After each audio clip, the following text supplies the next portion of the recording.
wala pong tinatambak na panibagong Dolomite dito, kasi may mga viewers tayo na akala nila tinambakan na naman, yung mga ganun ba. Ayan, so silip muna tayo, usaping Dolomite Sun or Manila Bay.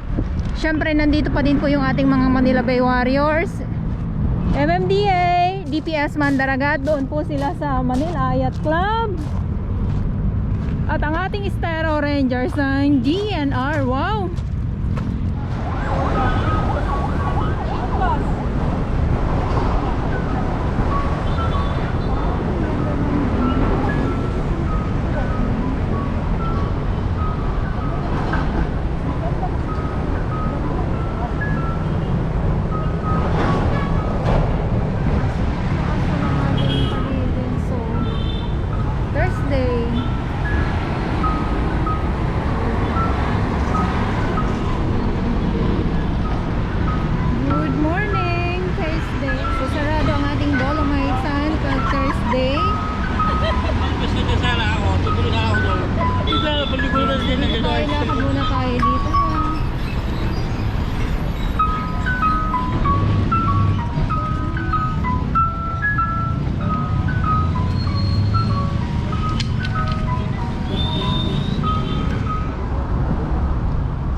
Lahat tayo ngayon dito. Manila Bay Dolomite Sun at araw ng Huwebes. Sarado po ito sa publiko ang Huwebes para naman po makapahinga, at kinakalaykay po ito or pinapasadahan po ng traktora para magpantay po yung ating Dolomite Sun.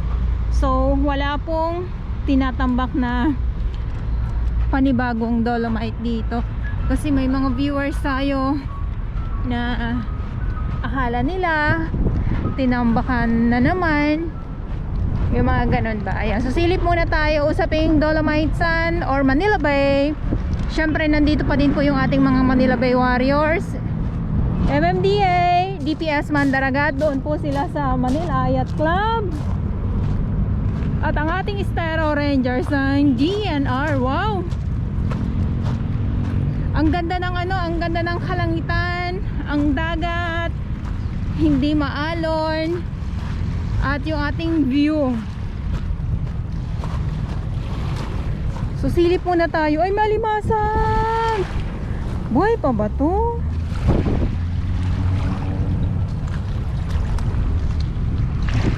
Tanim na naman ako ng alimasag. Buhay ka pa? No, nakapatay na.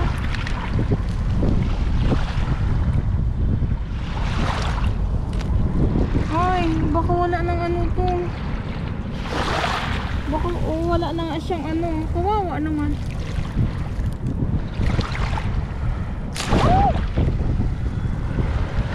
Baka wala na yata wala nang buhay. Naku, sayang.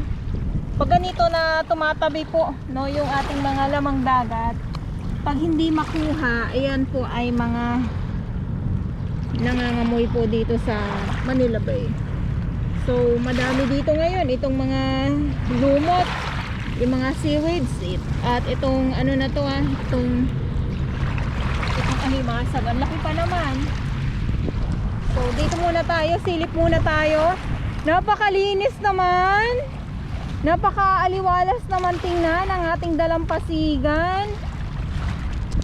Kita nyo yan at syempre sa ating mga volunteers, maraming salamat sa ating mga security guard na patuloy na nagbabantay.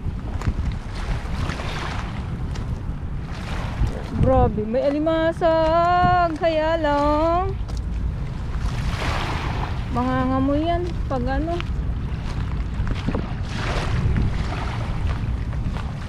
nga seaweed. So kung mapapansin nyo, yung mga ganyang mga itim-itim na yan na nakukuha na natin, yan po yung seaweeds na madami ngayon. So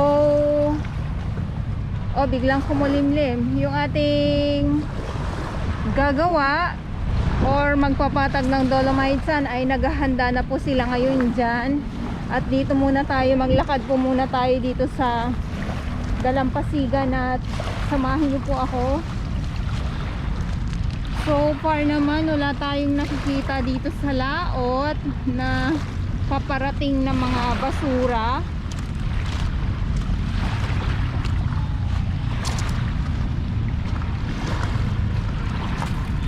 Laki ng alimasag ngayon ah.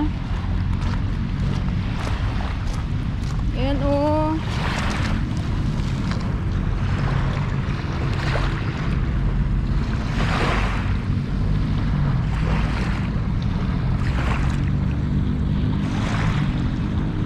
Wala na, hindi na din po yan hindi na din po yan makakain kasi baka mamaya kanina pa yan eh.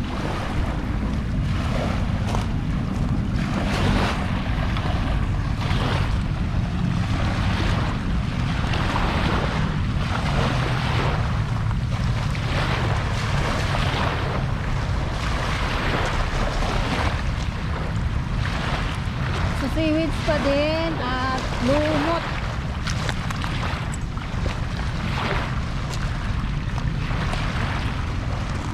Uy, andito yung isa, buhay pa to. Hello, buhay ka pa? Buhay ka pa? Buhay ka pa?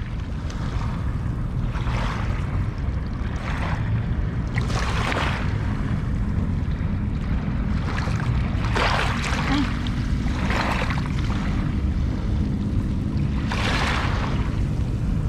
Bakit naglalabasan yung mga yung mga alimasag? Ano ko nga, kasi baka mamaya pwede pa lumangoy.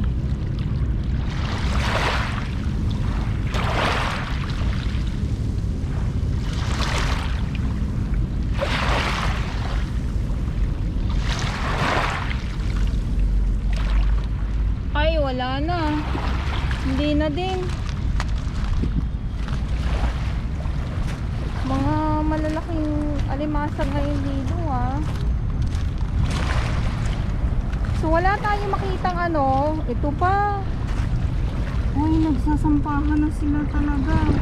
Ngayon lang siguro to. Wala na dito. Ayan oh. Sayang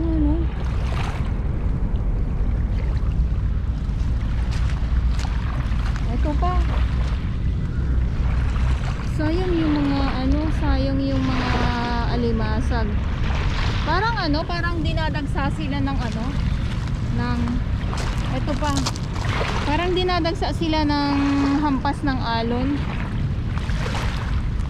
Katulad nung nakaraan, nakuha na natin doon sa yacht club. Ang dami, tama din naman pala yung mga sinabi nila kuya na pag hindi kinuha, mangangamoy lang din naman. Kaya sinamantala talaga nila na manguha doon sa may buhangin. Ito pa oh. Ayan pa oh. Tapos halaan po yan ha.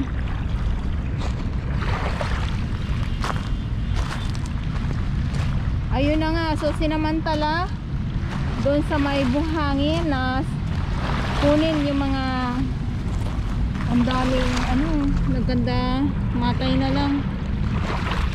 Nakunin doon sa sa tabi kasi pag hindi din naman kinuha nila, yun nga ay katulad ito nakukuha na natin, nandiyan lang sila sa tabi. So kalaunan ay mangangamoy din po yan.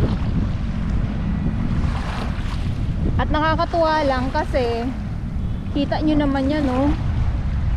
Walang basura. At andyan yung ating DNR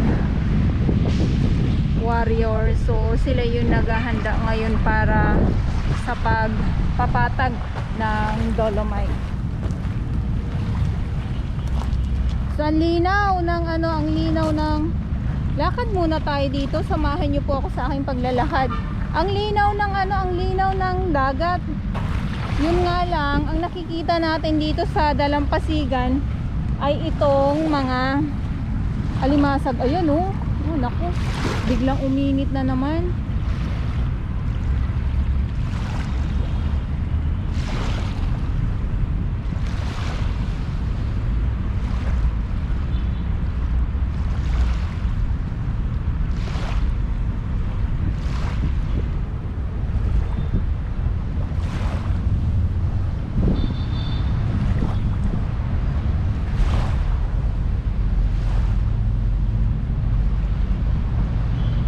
So ito yung update natin ngayong araw, Thursday.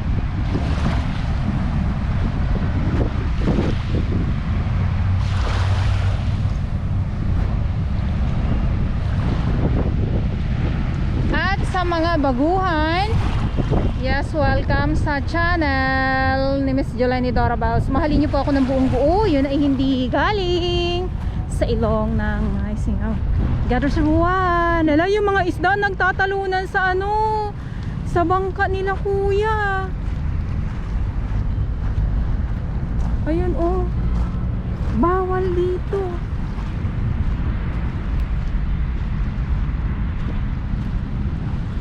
Balikan natin to sila kuya.